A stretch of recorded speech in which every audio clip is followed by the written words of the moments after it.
Assalamualaikum warahmatullahi wabarakatuh. Selamat malam sahabat budaya pemirsa RRI Net dimanapun berada. Sepradik saudara dimanapun Nika untuk malam hari ini yang menyaksikan obrolan budaya edisi malam hari ini. Bersama saya Rafitri selama 60 menit ke depan akan menemani Anda. Dan untuk malam hari ini sepradik saudara dengan topik yang akan kami bahas berkenaan dengan kisah dibalik nama khas Hanan Judin. Sepradik saudara, malam hari ini Rara juga sudah ditemani bersama dengan narasumber kita. Dan Rara akan perkenalkan terlebih dahulu narasumber kita malam hari ini, yaitu ada Bapak Ali Usman. Beliau ini selaku Pamong Budaya Dinas Pariwisata Kebudayaan Kepemudaan Olahraga Provinsi Kepulauan Bangka Belitung. Selamat malam Pak Ali Usman. Selamat malam. Iya, Pak Ali Usman malam hari ini boleh menyapa sepradik saudara kita terlebih dahulu nih. Ya, selamat malam sepradik yang ada di seluruh Kepulauan Bangka Belitung. Nah, malam ini kita ketemu ngobrol tentang budaya ya. Betul sekali. Oke, Pak Ali Usman. Siap, kita kalau kata orang Bangka itu apa nih? Nganyau. Kemudian kalau di Belitung itu ada tradisi, saya lupa itu. Ada tradisi yang seperti di Bangka itu yang berkisah. Berkisah kayak ya, gitu ya. Begalor bukan? Begalor ya, betul sekali ya. Begalor. Iyalah kalau macam tuh ya. Baiklah, sepradi sahabat budaya pemirsa RRI Net, untuk malam hari ini kita akan mengulaskan tentang kisah di balik nama khas Hanan Judin. Ya, ini merupakan sosok yang sangat penting untuk pembangunan di Provinsi Kepulauan Bangka Belitung dan bahkan perannya sangat luar biasa sekali di tanah air Indonesia dalam memperjuangkan dan mempertahankan kemerdekaan Republik Indonesia. Maka malam hari ini Sepradi bersama dengan Pak Ali Usman yang akan menyampaikan banyak sekali informasi sebagai pelajaran untuk kita mengenal lebih jauh tentang pahlawan yang ada di Provinsi Kepulauan Bangka Belitung dan secara umum di tanah air Indonesia.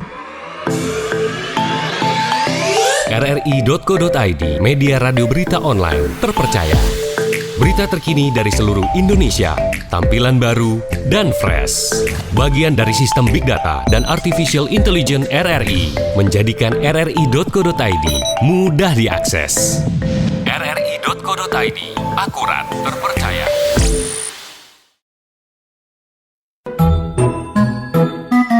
Mengembangkan disiplin sedini mungkin pada si kecil, tak perlu menunggu hingga ia besar nanti. Tak cuma agar patuh aturan, tapi juga mengembangkan kontrol diri sebagai cikal bakal kelak. Pesan ini disampaikan oleh Radio Republik Indonesia. Baiklah pemirsa, untuk malam hari ini langsung saja Rara akan mengajak bincang-bincang tentang yaitu kisah di balik nama khas Hanan Judin yang kita tahu sudah tidak familiar lagi kalau kita nganyau ke Belitung. Betul ya, nganyau ya? Begalor. Oh, Begalor ya. Tepatnya Begalor kita. Atau kalau di sini kalau kita jalan-jalan ke Belitung, Sekaput, Ginata, ketika kita ke Belitung itu pertama kali kita turunnya di Bandara khas Hanan Judin. Lah ada asing lagi nih sepradik saudara. Tetapi saya yakin masih banyak masyarakat yang ada di Provinsi Kepulauan Bangka Belitung yang tidak tahu lebih banyak tentang khas Hanan Judin. Bahkan kepanjangan dari khas itu sendiri mungkin banyak yang belum tahu. Nah, silakan nih Pak Ali Usman bisa menyampaikan dibalik daripada nama khas Hanan Judin itu sendiri, karena banyak referensi-referensi di internet, di media sosial itu ternyata adalah kepanjangan nama. Sebenarnya apakah khas itu sendiri? Jadi Pak Long ini panggilannya beliau. Panggilannya Pak Long ya. Itu artinya apa kalau Pak Long di Belitung? Yang dituakan, anak yang paling tua. Jadi beliau ini lahir tanggal 5 Agustus 1910 di Tanjung Tikar. Kalau sekarang masuk desa Juru Seberang. Nah, namanya singkat sebenarnya. Apa namanya? Hanan. Hanan saja. Hanan. Nah, beliau lahir dari orang tua yang bernama Judin yang kemudian melekat namanya menjadi Iya. Hanan Judin Iya. dan Ibu Selamah. Nah, beliau anak pertama dari 3 bersaudara. Jadi dipanggilnya Pak Long, sebagai kalau di sini Pak Wo ya. Pak Wo ya. Ya, seperti itu. Beliau dilahirkan kalau di Bangka itu kalau di di Ayapik itu kita nama Gebong. Di Gebong. Nah, dulu tradisi orang kita baik orang Bangka dan mau orang Belitung itu ke Begebon. Iya. Jadi orang tua ini Pak Judin dan Bu Selamah ini Begebon di daerah Belitung sana, kalau namanya itu Kubok, kalau di sini namanya Gebong. Mereka berkebun di situ sampai usia 10 tahunan. Beliau diangkat oleh seorang Pak Haji Hasim, seorang pengusaha dari Tanjung Pandan, dan kemudian disekolahkan. Ya. Nah, uniknya nih, beliau untuk pertama kali disekolahkan bukan di sekolah formal, tapi malah sekolah ngaji dulu. Jadi memang Pendidikan agama dulu pendidikan begitu agama yang dulu. diutamakan ya. Jadi beliau di umur 11. Nah, umur 11 sampai umur 16 beliau ngaji dengan Ustadz Pak Udin namanya. Iya. Guru ngaji yang terkenal pada masanya di daerah Tanjung Pandan selama 5 tahun. Artinya 16 sampai 16. Dari 11 sampai 16. sampai 16. 5 tahun. Kemudian di tahun ke-16 itu baru sekolah rakyat. Kalau sekarang tuh SD. Sekolah umum begitu ya. Iya, SD. Jadi kalau zaman dulu itu kan siapapun bisa masuk ke sekolah rakyat, tidak memandang batas usia. Oh. Jadi Pak Hanan ini sekolah ketika usianya 16 tahun. Iya. Nah, kemudian 5 tahun ya, 5 tahun sekolah, lulus dari SR, sekolah rakyat. Nah, beliau melanjutkan di sekolah teknik.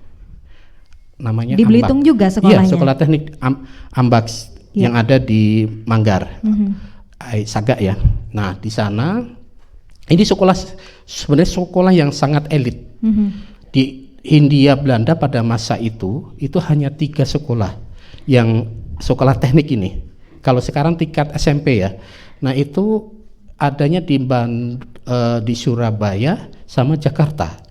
Nah, yang ketiga itu ada di Manggar. Wah. Jadi sekolah ini benar-benar Hebat ya. favorit. Iya, ini didikan oleh GMB, itu perusahaan tambang timah di Belitung sana, di Manggar tepatnya. Nah, itu menjadi sekolah favorit. Dan sekolah lanjutan, berarti perguruan ya, itu adanya di Bandung. Jadi bagaimana orang tua yang dari seorang peladang gitu, Petani begitu ya. bangga anaknya bisa menyelesaikan sekolah di sekolah teknik di Manggar itu. Iya. Dan gedungnya sampai hari ini masih ada, masih utuh. Dan memang harus kita lestarikan gedung sekolah teknik itu. Iya. Dan itu pada masa-masa inilah seorang Hanan itu ternyata tidak puas juga belajar agama.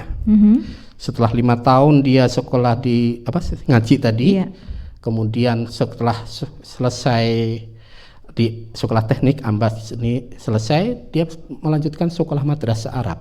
Di mana itu? Di Tanjung Pandan. Di Tanjung Pandan juga. Jadi setelah selesai dia sekolah Arab lagi karena agama kayak agama Islam itu sangat-sangat dia ini junjung ya. Jadi beliau tidak merasa puas ketika belajar agama. Jadi artinya sosok Hanan ini adalah sosok yang religius. Betul, religius dan juga mengejar pendidikan, bahkan hingga perguruan tinggi begitu ya. Perguruan tinggi tidak. Yang di Bandung itu?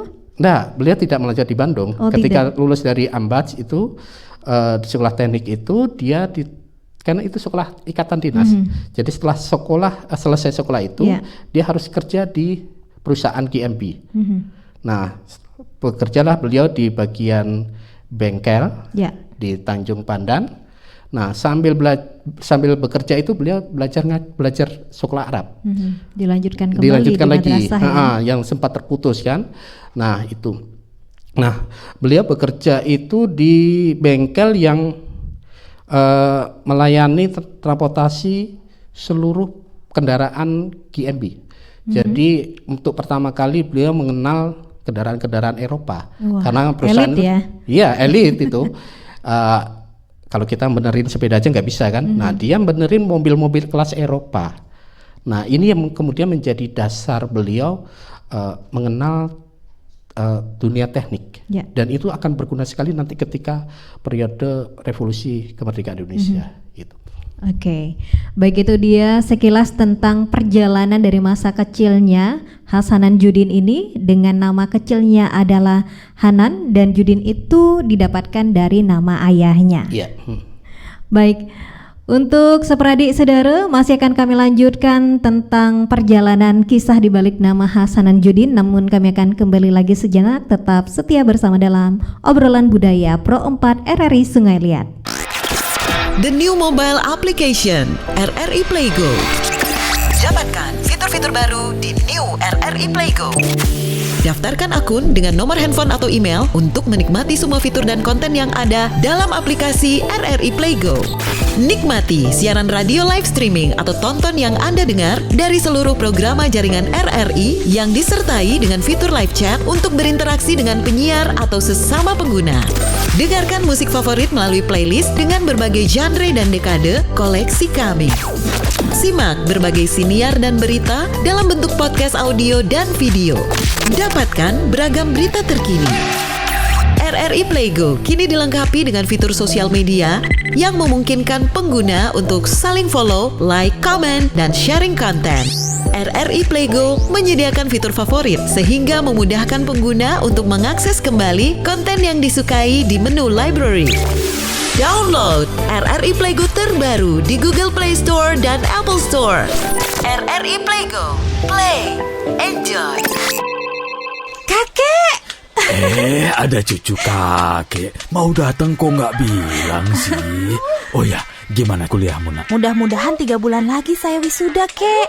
Nanti kakek datang ya. Wah, hebat sekali cucu kakek ini. Udah mau lulus kuliah. Iya dong. Rencananya habis kuliah mau ngapain? Aku pengen jadi pemilik perusahaan tambang di Indonesia, Kek. Oh ya? Kenapa? Biar bangsa Indonesia nggak bergantung sama negara asing. Sehingga secara politik Indonesia berdaulat secara utuh. Ya. Bagus sekali itu, Nak. Tapi kalau kamu udah jadi pengusaha sukses, jangan lupa sama budaya Indonesia ya, Cuk. Enggak. Karena pasti kamu akan banyak bergaul sama orang asing nantinya. Enggak dong, Kek. Bagus. Kamu harus mempertahankan budaya Indonesia sebagai kepribadian bangsa. Sesuai dengan prinsip kebangsaan kita. Berdikari dalam ekonomi, berdaulat dalam politik, dan berkepribadian dalam budaya. Oke, Kek. Pesan ini disampaikan oleh Radio Republik Indonesia.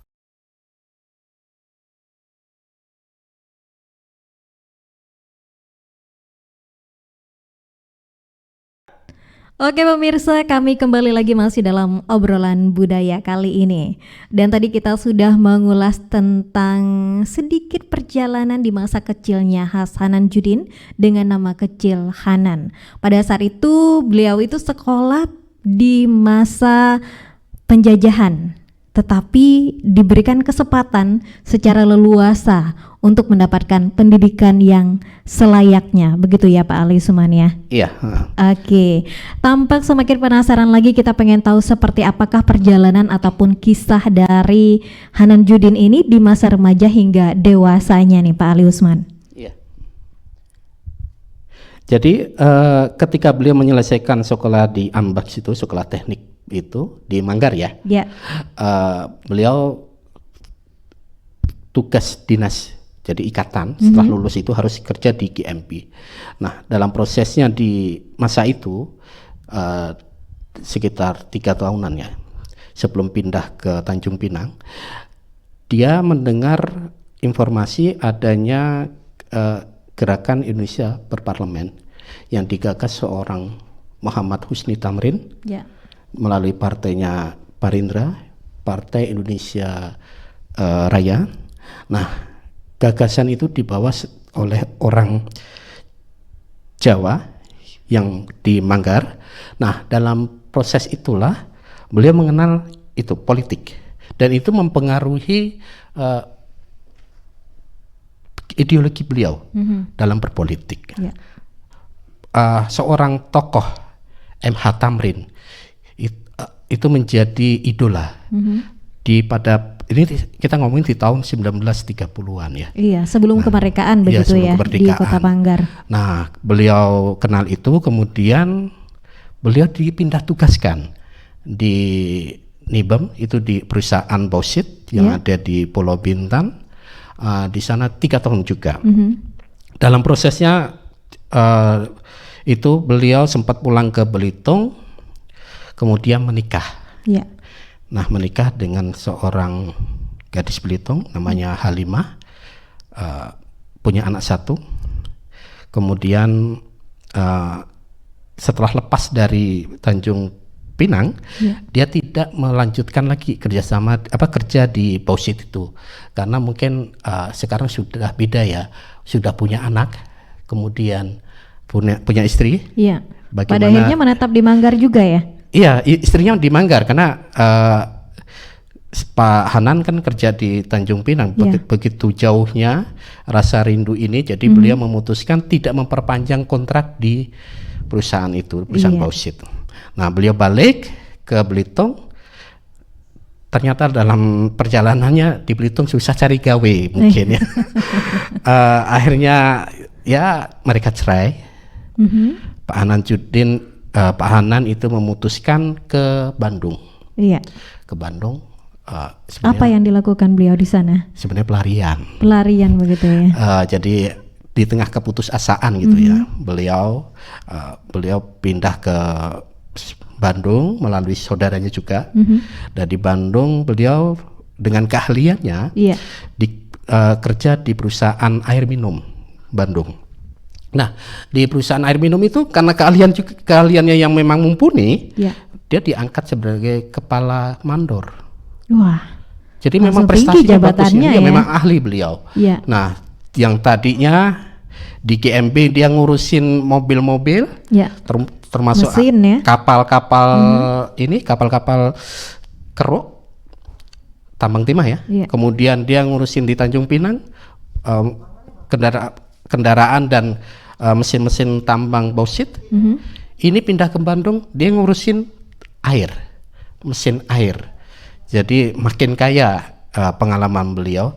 Tapi di masa itu, karena ini di tahun 40-an, 41, 42, tidak lama di Bandung itu, beliau karena invasi dari Jepang, beliau kemudian pindah kemana lagi?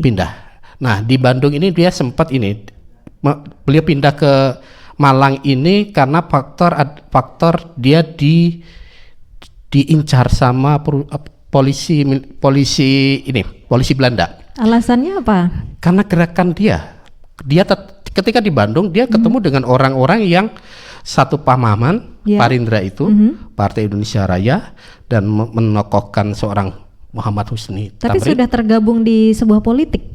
Belum. Beliau sebenarnya itu simpatisan lah. Simpatisan aja. Jadi bukan pengurus partai ya. Simpatisan, tapi namanya sudah di blacklist oleh polisi intelijen itu. Dan pada masa itu juga karena Jepang masuk, oleh Belanda dianggap dia pro Jepang. Jadi sudah dia keluar lagi dari perusahaan itu, pindah ke Malang, ikut kawannya yang satu perusahaan itu. Nah, di Malang inilah yang kemudian membesarkan nama beliau dan berkontribusi besar terhadap Republik Indonesia. Oke. Kita lanjut kembali begitu untuk Sepradi dan saudara kali ini di Malang. Katanya cukup besar nih untuk perannya ketika di Malang dalam memperjuangkan kemerdekaan Republik Indonesia. Dan seperti apakah kisah heroik dan kiprahnya di sana? Kita lanjut kembali bersama dengan Pak Ali Usman. Gimana nih Pak Ali Usman untuk perjalanan dia dari Bandung tadi kemudian pindah lagi ke Malang? Daripada ditangkap polisi, kan mending lari gitu kan. Jadi beliau pindahlah ke ke Jepang, dan ketika itu Malang akhirnya dikuasai Jepang juga. Nah, di bulan Juli 1942 Jepang itu mengeluarkan pamflet pengumuman yang membutuhkan tenaga teknik untuk pangkalan Bugis. Jadi itu pangkalan itu kalau kita nyebutnya sekarang bandara. Bandara begitu. Iya, bandara. Nah, di situ kan banyak pesawat-pesawat. Dan di pangkalan Bugis itu dijadikan semacam sentra bagi militer Jepang. Jadi mereka membutuhkan tenaga-tenaga itu, dan ini kesempatan sebenarnya, kesempatan yang luar biasa. Pak Hanan akhirnya bergabung. Di situ beliau mengabdikan diri sebagai montir pesawat. Kalau tadi ngomongin montir mobil, kapal perut, nah terus kemudian di Bandung mesin air. Sekarang naik lagi naik tingkatannya. level nih, naik levelnya jadi montir pesawat. Nah, karena pengetahuan beliau tentang perteknikan itu, ketika di Malang itu beliau diangkat sebagai Hanso. Hanso itu apa? Kepala lagi. Kepala regu. Jadi dia membuat ada kelompok-kelompok montir. Nah, beliau kepalanya. Nah, dari situ dia memperbaiki, tanggung jawabnya adalah memperbaiki pesawat-pesawat Jepang, banyak macam. Yang paling terkenal lah kalau untuk pesawat itu Chukwu, kemudian Cureng. Kalau di Jogja itu ada di Maguwarjo itu pesawat Cureng. Nah, banyak pesawat-pesawat yang kemudian diperbaiki oleh Hanan dan timnya. Nah, selama pendudukan Jepang itu, ya kita nggak bisa hitung lagi tuh berapa pesawat ya. Nah, jadi itu pengalaman yang luar biasa, dan nanti akhirnya akan berkontribusi terhadap pengembangan alat utama pertahanan negara, alutsista. Nah, ketika Indonesia merdeka, Jepang keluar dari Malang. Nah, disitulah mulai Hanan Judin bergabung lagi itu dalam TKR udara. Itu tahun berapa itu Pak Alisman? Itu setelah kemerdekaan atau sebelum? Iya, setelah kemerdekaan. Setelah 17 ya? Agustus 49. Jadi ya memang bukan sesuatu yang mudah sebenarnya. Jepang itu memutuskan kontrak sebenarnya karena mereka sudah sadar akan kalah. Di 8 Agustus beliau diputus kontrak dengan pesangon ya kalau sekarang. Nah, setelah itu kan nganggur nih. Tiba-tiba dengar 17 Agustus.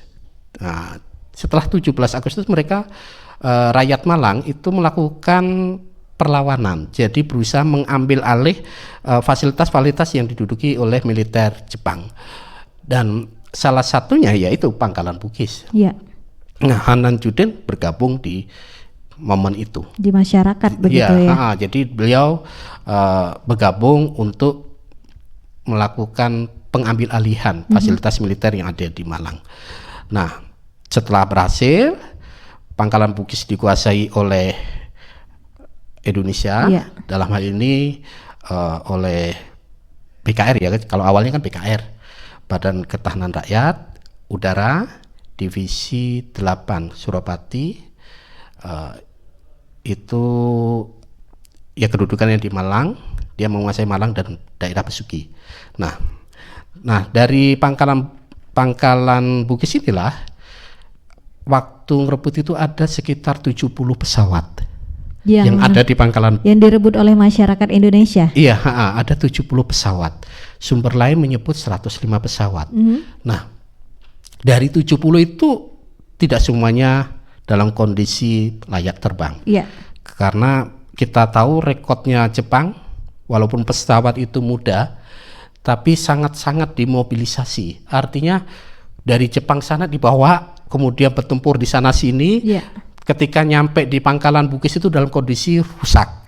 Kira-kira seperti itu. Kita membayangkan memang barang baru, tapi ya kalau dipakai dari Jepang sana ya tetap rusak kan.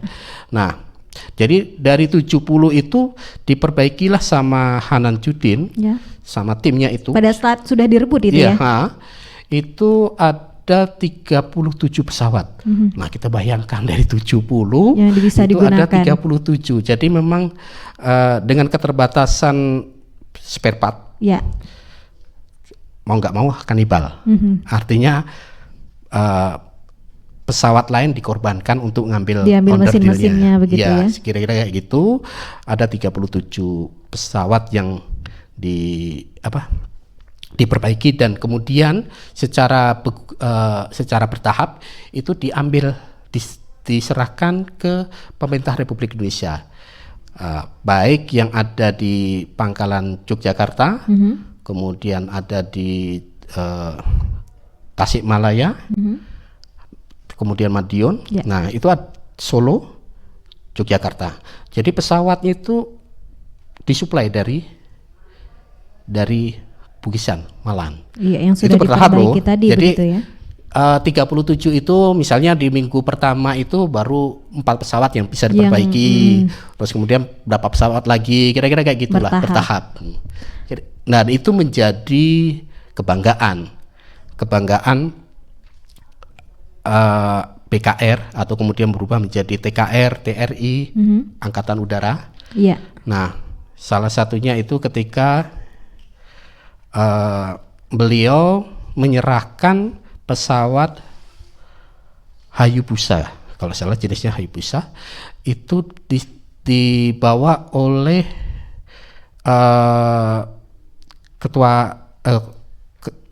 komandan Pangkalan Bugisan yang waktu itu Pak Abdurrahman Saleh. Iya. Dibawa kemana tuh? Diserahkan kemana pesawatnya? Itu dibawa ke Jogja. Karena pada masa itu saat itu Belanda Ya. itu sudah dekat dengan Malang. Mereka sudah menguasai daerah Mojokerto. Jadi ada kekhawatiran pesawat yang ada sekarang di Bugisan itu harus diamankan. Kira-kira kayak gitu Takut lah. direbut begitu ya. Iya, takut direbut, dibawalah ke Yogyakarta. Pilotnya beliau Pak Abdurrahman Saleh, kemudian kopilotnya Pak Anan. Wah. Nah, dibawalah ke Jogja, diserahkanlah ke Pak Surya Dharma, Ya. Suryadi Surya Dharma, beliau Kepala Staf Angkatan Udara. Nah, di momen itu kalau salah di tanggal 17 Maret 1947, di tanggal Setelah itu, kemerdekaan iya, gitu ya. dipanggillah Pak Suryadi Surya Dharma itu sama Pak Karno. Kenapa dipanggilnya Nah, itu? pas barengan ada ini 2 orang ini tadi Hanan yang nyerahkan Judin. pesawat tadi tuh, Iya. Pak Anan sama Pak Abdurrahman Saleh. Iya. Nah, diajaklah mereka berdua di Gedung Agung Yogyakarta, karena waktu itu ibu kota Republik Indonesia ada di sana, di Yogyakarta sejak tahun 46 ya. Nah, di dalam pertemuan itu dikenalkanlah mereka berdua oleh Pak Suryadi Surya Dharma dan Soekarno dalam kesempatan itu mengasih gelar kepada Hanan AS. AS gelar AS. kepada Pak Hanan AS tadi. itu singkatan dari Academy Center. Academy Center. Iya, unik sebenarnya. Academy Center. Academy Center itu maksud beliau, akademi itu sekolah. Center itu pusat pelaksana. Kira-kira kalau kita secara umum ya kita Iya. itu Apa maknanya itu? maknanya itu adalah gerilya itu tempat terbaik untuk pendidikan militer. Wah. Jadi beliau dengan pengalaman Yang sangat luar biasa ya, itu. pengalaman itu jadi menangkap bahwa memang periode-periode ini adalah periode gerilya. Ya. Nah, gerilya itu adalah tempat terbaik untuk belajar di dunia militer. Iya.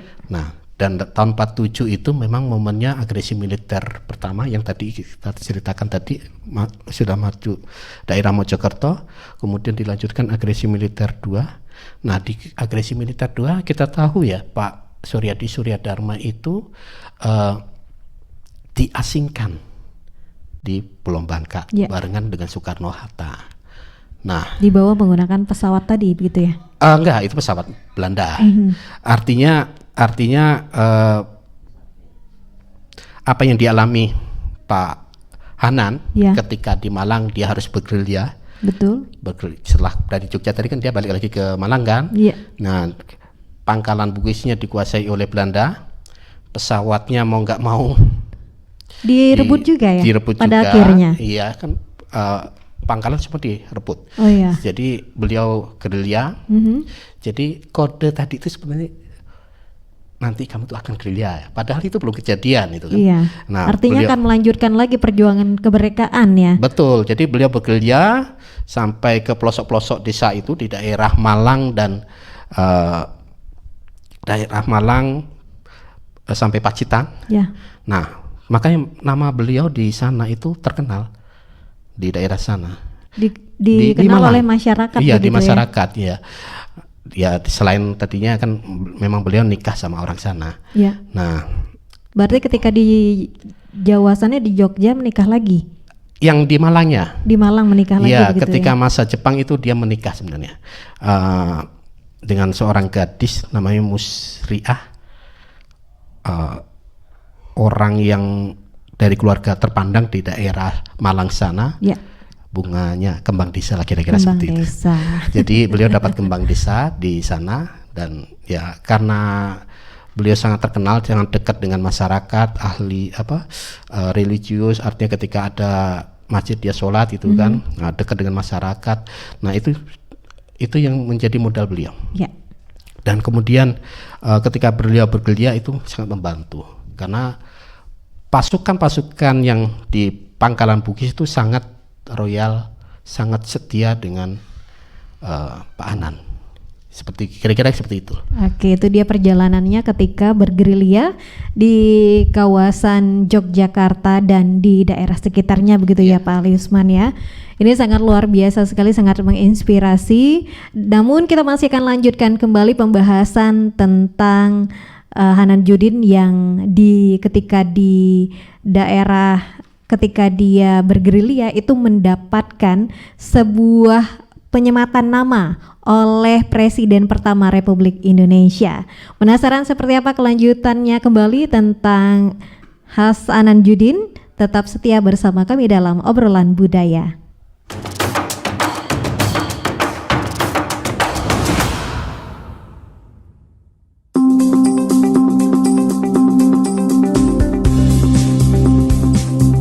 RRI Net, informasi, budaya, dan global. RRI Net, radio visual.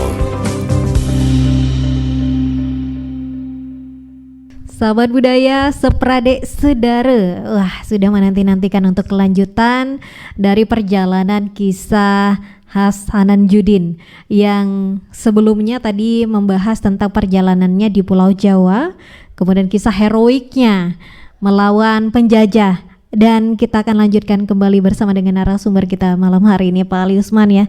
Kita bakal ngobrol lagi nih Pak, masih tentang perjalanan dari Hanan Judin.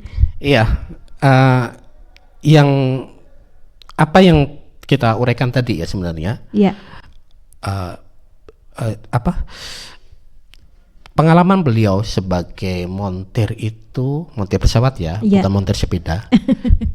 Itu sesuatu yang luar biasa. Iya. Dan ini kemudian menjadi alasan kenapa kita usulkan jadi pahlawan nasional itu nanti. Nah, setelah masa Republik Indonesia, setelah KMB ya, KMB ada Republik Indonesia Serikat, kemudian ada penyatuan lagi menjadi Republik Indonesia.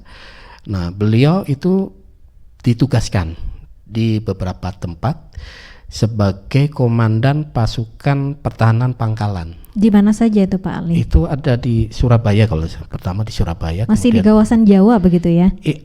Ya, awalnya di Jawa, kemudian di Surabaya, kemudian di Madiun kalau salah. Ya. Nah, di tahun 50-an akhir kalau salah, beliau ditempatkan di P3 itu namanya, PPP, pasukan pertahanan pangkalan, satu batalion se-Sumatera. Wow. markasnya ada di Palembang. Jadi apakah beliau langsung dari daerah Jawa itu ke Sumatera? Iya, setelah berapa kali ya ada. Iya. Nah, kita tahu namanya PP ini, pasukan pertahanan Pangkalan ini adalah cikal bakal dari pasukan khas AU. Wah. Itu yang menjadi poin lagi bahwa beliau salah satu pionir khas AU. Angkatan Udara begitu ya. Angkatan Udara. Nah, pada tahun 67, Ya. nah beliau diminta masyarakat Belitung untuk kembali lagi ke Belitung. Jadi masyarakat Belitung itu waktu itu mungkin sudah tahu kiprah beliau. Mendengar bagaimana begitu ya. Apalagi tugasnya di Palembang ya, mungkin Palembang Semakin dekat begitu semakin kabarnya dekat. ya.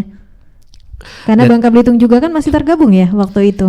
Iya, secara militer Dengan Sumatera Selatan begitu masih, ya. iya tahun itu kita masih satu provinsi Iya. ya. Nah, mendengar itu, nah masyarakat Belitung menginginkan beliau untuk jadi bupati, dikaryakan, dan itu dari tahun 67 sampai 1972. Iya. Nah, salah satu prestasi terbesar bagi kita sebenarnya, bagi masyarakat Bangka Belitung, adalah beliau salah satu yang mempelopori perjuangan pembentukan provinsi Bangka Belitung pada masa itu. Wow. Nah, ini Pelopor pertamanya ya. iya, Ternyata. ada berapa kali pertemuan yang ada di Tanjung Pandan itu ya. Jadi ya kita tahu perjuangan provinsi Bangka Belitung ini bukan sekali dua kali. Betul. Bertahap perjuangannya begitu ya Ketiga Pak Ali. kali baru berhasil. Sama nasibnya dengan pengusulan Depati Amir, ketiga kali juga berhasil. Baru berhasil pada Nah, akhirnya. Iya, nah beliau itu berkontribusi besar itu ketika periode perjuangan kedua di tahun 60-an itu, Iya. 60-70. Nah, setelah memang hanya satu periode beliau jadi bupati. Saya kurang informasi apakah ini imbas dari perlawanan. Jadi karakter beliau itu memang berani pasang badan. Karakteristik dari Iya. seorang Bupati Belitung pertama. Iya, Pak Hanan. Pak Hanan Judin. Jadi ketika itu hanya satu kali. Ya. Mungkin ada bupati yang sampai berapa tahun lagi ya. Iya. Nah, beliau hanya cukup 5 tahun, kemudian dia pensiun, dan ya akhirnya beliau meninggal pada tahun 1995. Itu meninggal di Tanjung Pandan dan dimakamkan di Tanjung Pandan sana. Namun pada saat beliau menjadi seorang bupati, seperti apakah karakteristik yang dikenal oleh masyarakat di kawasan Belitung begitu Pak Ali Usman? Ya, memang yang seperti tadi saya utarakan, beliau pasang badan. Saya ingat Pemberani pastinya iya, ya. pemberani. Kita ingat, saya akan cerita satu lagi karakter itu. Jadi ketika dia jadi montir pesawat itu, beliau diminta sama Adi Sucipto. Waktu itu wakil komandan dari Angkatan Udara di Yogyakarta. Iya. Diminta seperti apa? Adi Sucipto itu punya sekolah penerbang di Yogyakarta. Dia butuh pesawat Cukwi. Berarti ini membuat pesawat latih. Iya, kan membuat pesawat baru begitu ya? Enggak, di pangkalan Bugis itu banyak pesawat itu, jenis itu. Oh iya. Itu pesawat latih. Dan minta satu oleh komandan divisi Jawa Timur itu ditolak. Iya. Tapi dengan pertimbangan ini untuk pendidikan sekolah penerbang, pesawat itu sangat dibutuhkan. Iya. Jadi dia memperbolehkan pesawat itu dibawa oleh Adi Sucipto. Untuk digunakan untuk pelatihan begitu iya, ya? Terus yang kedua itu yang kejadian tadi kejadian lagi Pak Adi Sucipto yang kesekian kali lagi dia bawa pesawat bersama Pak Anan. Iya. Nah, jadi Pak Anan memang bolak-balik Yogyakarta. Nah, ketika dia bawa pesawat itu pesawatnya pesawat pembom namanya Pangeran Diponegoro 1. Nah, itu dibawalah ke Yogyakarta. Kemudian dalam perjalanannya itu ke Panglima Divisi 7 yang di Jawa Timur itu marah. Kok Alasannya kenapa? Ya karena tidak izin sama komandan, yang pasti tidak akan disetujui, tapi yang minta kan Adi Sucipto gitu kan. Nah, diberilah, kemudian beliau balik karena dipanggil dan dihukum. Nah, ini yang menjadi hebatnya menurut saya ya, bagaimana beliau pasang badan itu. Beliau kembali ke Malang menghadap panglimanya, kemudian dihukum selama 7 hari penjara. Di penjara oleh panglimanya sendiri. Nah, seandainya beliau kalau beliau pengen ya, kalau beliau bisa bertahan di Jogja. Di Jogja beliau dekat dengan petinggi-petinggi AU. Tapi beliau tidak. Beliau kembali lagi ke asalnya, menjalani prosedur sebagaimana mestinya begitu ya. Betul. Jadi itulah yang kita harus salut sebenarnya, pasang badan. Salah satu yang harus kita contoh demi kebaikan bersama. Oke, jadi itu dia karakteristik yang sangat luar biasa yang juga bisa dijadikan sebagai contoh bagi generasi muda saat ini, apalagi di masa itu adalah masa setelah kemerdekaan tapi tetap terus berjuang untuk kemerdekaan Republik Indonesia. Baiklah sahabat budaya, sepradi sedara, kami masih akan lanjutkan kembali untuk obrolan budaya kali ini, tetap bersama kami.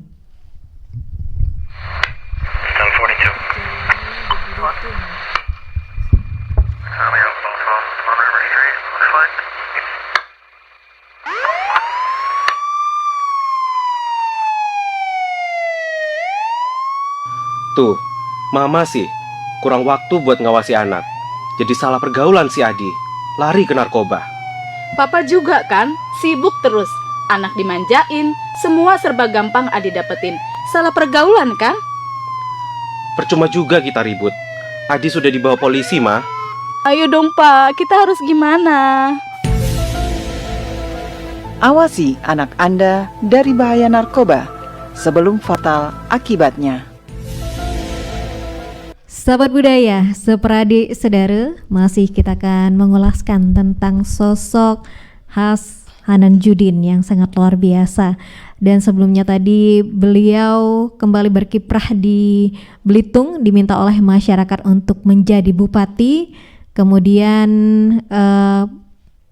berkiprah di sana, dan pada akhirnya beliau juga meninggal dan dimakamkan di Belitung.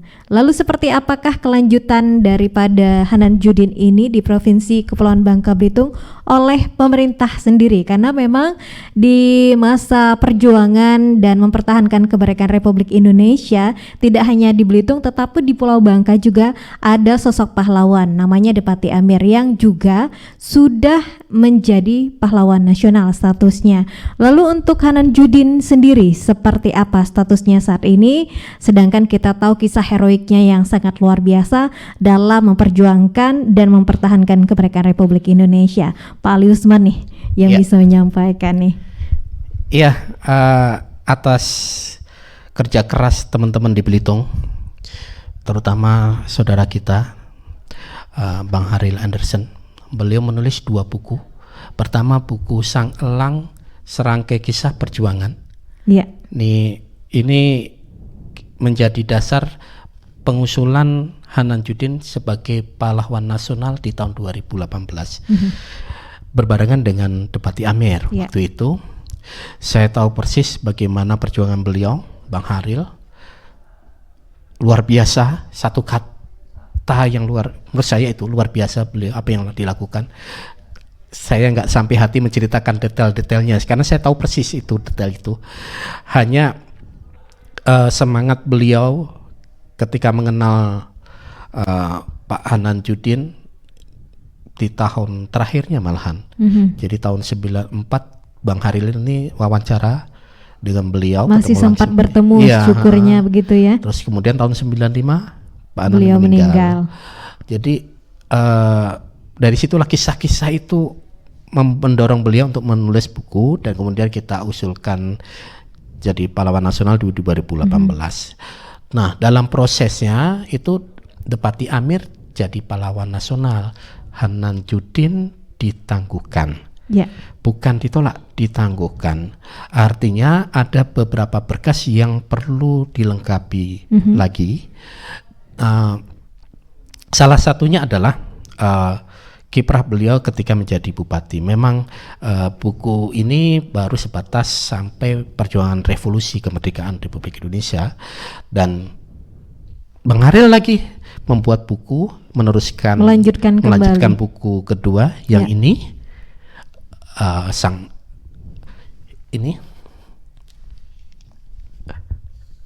memenuhi panggilan rakyat. Ini terbit kemarin 2021.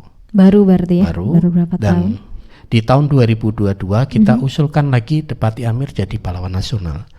Buku ini sebagai penguatkah untuk dokumen daripada pengusulan pahlawan nasional? Betul.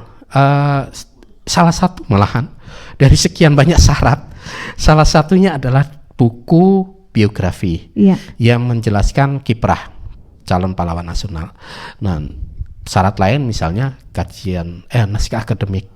Naskah akademiknya dikerjakan oleh dosen dari Universitas Negeri Malang. Di tahun 2022 kita sepakat mengusulkan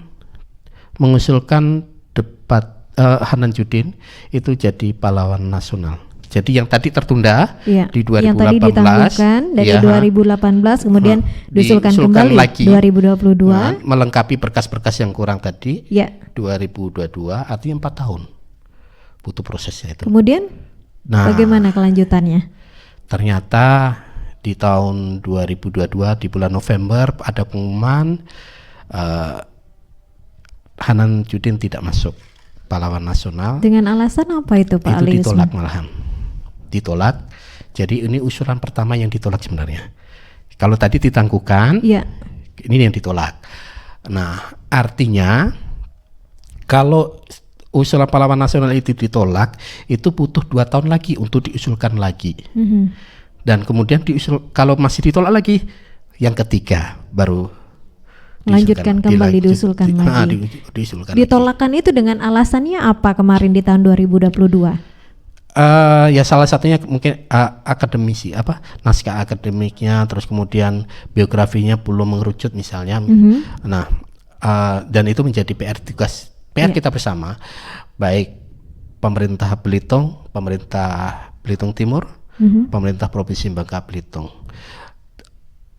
Itu harus kita gali lagi, kita pertajam lagi terkait ketokohan dari Hanan Judin. Dan untuk persiapannya sejauh ini seperti apa? Karena kan nanti akan diusulkan kembali. Ya, yang pasti teman-teman Belitung, Bang Haril dan kawan-kawan itu masih semangat. Beliau pernah mengutarakan kita akan usulkan lagi di tahun 2024. Karena memang itu tadi berjarak 2 tahun untuk 2 tahun. Nah, 2024 itu mudah-mudahan atmosfernya berubah. Amin. Nah, mudah-mudahan itu ya. Dan kembali lagi bagaimana kita tidak boleh menyerah ketika melakukan perjuangan. Betul. Perjuangan Provinsi Bangka Belitung ketiga kali baru berhasil. Pengusulan Depati Amir jadi pahlawan nasional ketiga kali baru berhasil. Pak Hanan Judin baru yang pertama ditolak. Artinya masih ada 2 kali kesempatan untuk pengusulan. Jadi ayo kita bantu. Kira-kira seperti itu. Iya, segala sesuatunya memang butuh proses dan perjuangan. Tidak ada yang mudah, tetapi kita melihat perjuangan dari Pak Hanan Judin itu sendiri, Pak Ali Usman, ya, sangat luar biasa. Tidak pernah ada kata menyerah, dan bahkan tadi beliau sempat untuk menjadi orang terdepan, begitu ya. Jadi apalagi kita masyarakat Bangka Belitung yang sudah menikmati di masa kemerdekaan Republik Indonesia, kita juga harus semangat, apalagi untuk semakin bangga terhadap salah satu sosok pahlawan dari Belitung ini ya Pak Ali Usman ya. Iya, harapannya seperti itulah. Itu harapan kita semua. Jadi memang saat ini ya, Provinsi Bangka Belitung itu baru ada 1 pahlawan nasional dari Pulau Bangka. Betul. Kita berharap itu nanti gilirannya Pulau Belitung. Ya. Nah, Pulau Belitung saat ini yang sudah kita kerjakan itu Hanan Judin. Nah, mudah-mudahan Hanan Judin lolos, baru kita ngusulkan lagi dari Bangka. Kira-kira seperti itu. Karena saya pribadi saya beranggapan harus ada keseimbangan. Selain Hanan Judin ada siapa lagi nih Pak Ali Usman? Yang di mana? Yang akan diusulkan tadi, bocorannya. Aduh, berat itu.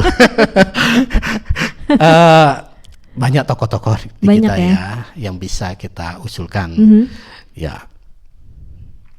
Kak Arahat yang dari Belitung. Dari Belitung juga? Iya, bisa. Kemudian dari etnis Cina. Siapa itu? Tony Wen. Ya. Dari Sungai Liat kita. Itu bisa kita usulkan juga. Mungkin itu dulu. Iya, jadi bertahap begitu ya untuk pahlawan-pahlawan dari daerah Bangka Belitung kita. Karena mengusulkan pahlawan nasional bukan sesuatu yang mudah. Betul. Kita harus memastikan bahwa beliau adalah seorang pemimpin yang dari awal sampai akhir itu berjuang untuk Republik Indonesia. Ya. Tidak boleh menyerah. Nah, misal contohnya, mohon maaf ya, Depati Bahrin. Untuk saat ini kita belum bisa usulkan karena kita belum ketemu dokumen yang menguatkan bahwa beliau tidak menyerah. Seperti itu. Oke. Baiklah, untuk sahabat budaya pemirsa, kali ini kita akan lanjutkan dalam pembahasan bahwasannya khas Hanan Judin ini sangat terkenal di Provinsi Kepulauan Bangka Belitung dan disematkan namanya menjadi salah satu bandar udara internasional di Belitung. Nah, Pak Usman, tahu ini seperti apa kisah pemberian nama bandara kita sehingga menyematkan nama Hanan Judin? Tokoh-tokoh pada masa revolusi kemerdekaan itu rata-rata menjadi nama bandara. Kita sebut Adi Sucipto. Kemudian Usen Prawira Negara yang di Bandung. Kemudian Abdurrahman Saleh di Malang. Jadi dari sekian banyak tokoh itu ada satu orang Belitung yang berkiprah dan pada masa yang sama. Artinya mereka itu keempat orang dengan Hanan Judin itu pernah ketemu. Maka diusulkan di tahun 70-an pangkalan yang ada di Belitung itu menjadi bandara udara khas Hanan Judin. Nah, walaupun mohon maaf ya ada kesalahan persepsi khas itu tadi, tapi itu as itu disematkan oleh beliau dalam nama beliau. Nah, apakah singkatnya itu yang disampaikan oleh Bung Karno ataukah yang lain? Walau alam ya. Tapi yang jelas kalau dari kesaksian beliau sendiri, beliau menceritakan momen itu tadi yang peristiwa di Yogyakarta. AS itu adalah Akademisi Center. Nah, Oke, jadi ada hanya itu memang beliau itu pernah melakukan perjalanan religi ibadah haji begitu ya Pak Ali Usman ya? Iya, betul. Maka memang nama awalnya itu ada penyematan nama haji. Tapi kalau AS-nya itu adalah tadi yang disebutkan oleh Pak Ali Usman. Karena banyak memang di media sosial ataupun beredar di masyarakat khas itu haji nama setelah itu begitu ya, baru Hanan Judin. Iya. Tapi apa yang ditulis di sini ya, apa yang diuraikan di sini kesaksian dari Pak Hanan Judin sendiri pelakunya. Ini secara langsung. Secara langsung beliau mengatakan itu. Jadi kalau saya lebih percaya A1. Ya ini kira-kira seperti itu dari buku. Kalau Ahmad Sanusi dan sebagainya itu mungkin saya nggak tahu juga interpretasi lain lah mungkin. Gitu. Baik. Dan untuk sahabat budaya, seperadi saudara, itu dia ulasan yang sudah kita dapatkan dari narasumber kita malam hari ini di balik nama khas Hanan Judin. Jadi sahabat budaya, mudah-mudahan semakin meluruskan untuk nama tadi dan semakin kita mencintai pahlawan-pahlawan kita, salah satunya dari Pulau Belitung. Sebelum kita mengakhiri kebersamaan kita dalam obrolan budaya malam hari ini, Pak Ali Usman bisa menyampaikan pesan kepada masyarakat yang ada di Provinsi Kepulauan Bangka Belitung dan kepada seluruh tanah air Indonesia yang sedang menyaksikan kita untuk malam hari ini. Ada beberapa hal yang bisa kita pelajari dari ketokohan seorang Hanan Judin. Pertama, sikap religinya. Ya, kita sebagai umat Islam, ya tentunya apa yang dilakukan, yang dicontohkan Hanan Judin itu sangat patut ditiru. Dan kedua adalah keteguhan jiwa. Bagaimana beliau mempertahankan prinsipnya untuk yang dianggap benar. Seperti tadi ketika beliau menyerahkan pesawat ke Yogyakarta, itu kepentingannya adalah perjuangan penegakan kemerdekaan Republik Indonesia. Artinya ada tujuan lebih besar daripada tujuan kecil yang dalam lingkup militer tadi yang terjadi konflik militer itu. Beliau dengan kekeh dan walaupun di penjara, beliau tetap dengan keteguhannya bahwa apa yang dilakukan itu benar. Dan seperti yang dilakukan ketika beliau menjadi bupati, ketika memperjuangkan Provinsi Kepulauan Bangka Belitung, sikap itu muncul lagi. Jadi bagaimana dia seorang pejuang yang memang harus patut kita contoh seperti itu. Sepradi saudara, tak mudah memang untuk memperjuangkan kemerdekaan Republik Indonesia.